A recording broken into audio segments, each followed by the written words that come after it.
Imagine you had $65 billion, enough to buy almost any company on earth, enough that you would never think about money again, not for the rest of your life, not for your children's lives either. Now imagine that number was a lie, not metaphorically, literally. For 20 years, the man behind that number sat in a corner office on the 17th floor of a glass tower on 3rd Avenue. And he smiled. He smiled at senators. He smiled at regulators. He smiled at his own sons. Bernie Madoff built an empire that didn't exist, funded by money that wasn't his, protected by a silence that should have broken 100 times before it finally did. You are about to hear how a man with no real trading floor convinced the smartest investors on the planet to hand him their life savings. You are about to meet a whistleblower who tried to stop it 4 separate times, and a regulator who waved him away every single time. And you're going to hear about the one floor in Madoff's building that nobody outside a small circle was ever allowed to enter. Hold that thought, because by the end of this story, that floor is going to explain everything you've just heard. This is not a story about a stock market crash. This is not a story about bad luck. This is a story about trust. And what happens when trust becomes a weapon? Before he was a criminal, Bernie Madoff was a legend. You have to understand that first, or none of what comes next will make sense to you. In 1960, he started a small trading firm with money he saved as a lifeguard. By the 1980s, Bernard L. Madoff Investment Securities was one of the largest market-making operations on Wall Street. He helped pioneer the technology that became NASDAQ. He served as its chairman, not once, 3 times. You don't hand your retirement fund to a stranger. You hand it to a legend.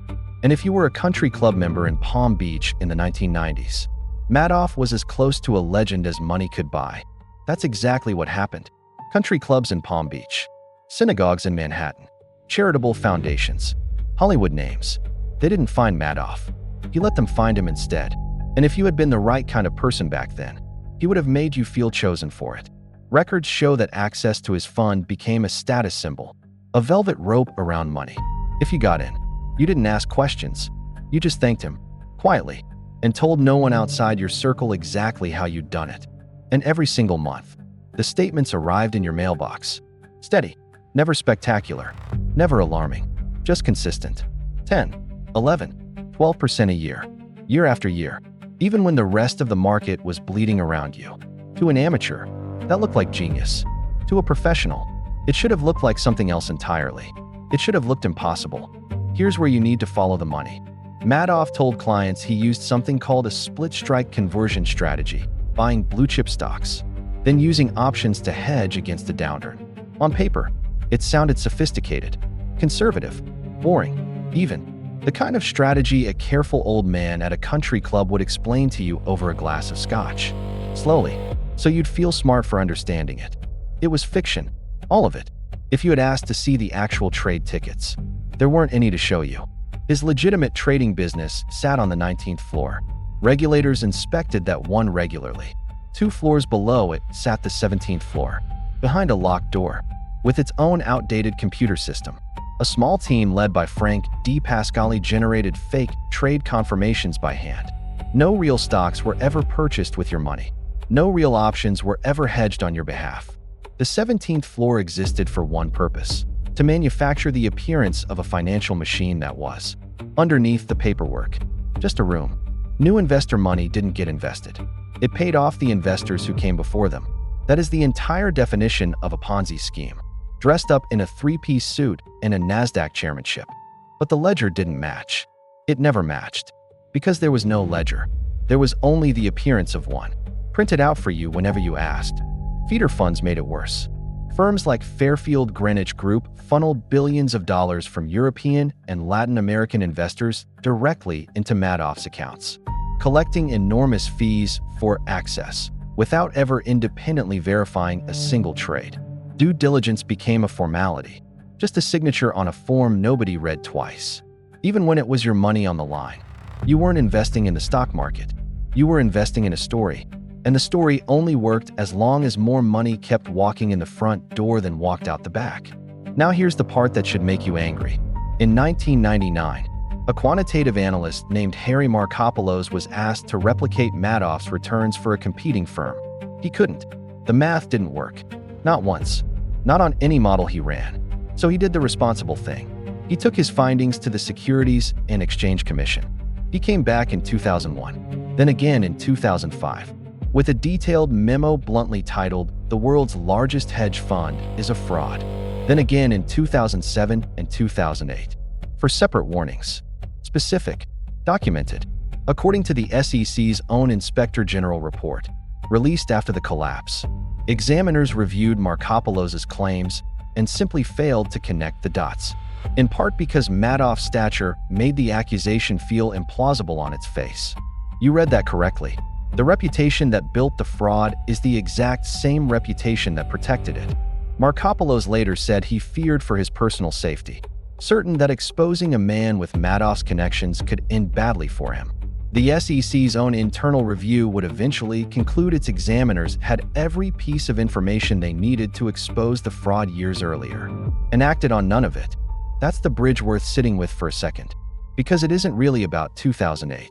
If you put your own money into an algorithmic fund today, or a crypto platform promising returns nobody can quite explain, you are trusting the same instinct that failed an entire regulatory agency 20 years ago. The belief that something too sophisticated to question must therefore be too sophisticated to be wrong. If a strategy sounds too complex for you to question, that's usually the exact moment you should question it hardest. By the fall of 2008, the financial crisis was tearing through every major institution on Wall Street. Panicked investors everywhere wanted their cash back, and if your money had been sitting with Madoff, you would have wanted yours back too. Redemption requests poured in. By some estimates, over $7 billion worth in a matter of weeks. There was no $7 billion. There never had been. On December 10, 2008, according to court testimony from his sons, Madoff sat them down in his apartment and told them the business was, in his own words, one big lie. He said he was finished. He told them he planned to turn himself in within days. His sons reported him to federal authorities the very next morning. On December 11, 2008, FBI agents arrested Bernie Madoff at his Manhattan penthouse. He pleaded guilty in March 2009 to 11 federal felony counts. In June, a judge sentenced him to 150 years in federal prison. Effectively, every year he had left, multiplied by 10. The human cost didn't end with the arrest. And you should sit with that for a moment. Thousands of investors, retirees, charities, Holocaust survivor foundations among them, discovered their statements were worthless overnight. Some lost their homes. Some lost their retirements entirely, with no time left in life to rebuild them. If your entire savings had been wiped out by a single phone call, you would understand exactly how fragile that kind of trust really was. Frank D. Pasquale later pleaded guilty and cooperated with prosecutors before dying of cancer in 2015. The family itself was not spared either, according to public records. Madoff's son Mark died 2 years after that confession, on the anniversary of his father's arrest, a private tragedy that became part of the public story. Bernie Madoff died in federal prison on April 14, 2021. He never served a fraction of his sentence. The math, in the end, finally caught up with him, just not in a courtroom. And remember that locked door on the 17th floor? The one you've been wondering about since the opening of this video? That's the answer to the mystery we opened with. It wasn't a trading floor at all. It was a stage set. A room built entirely to produce paper, fake statements, fake trades, fake confidence, for a performance that ran for 20 years before the curtain finally came down. So what do you actually take from all of this? Fact: Bernie Madoff ran the largest Ponzi scheme in recorded history, with paper losses of $65 billion built on roughly $17 billion in real, invested cash. System: the regulators built to catch exactly this kind of fraud were warned, repeatedly, by name, with evidence, and chose reputation over verification 4 separate times.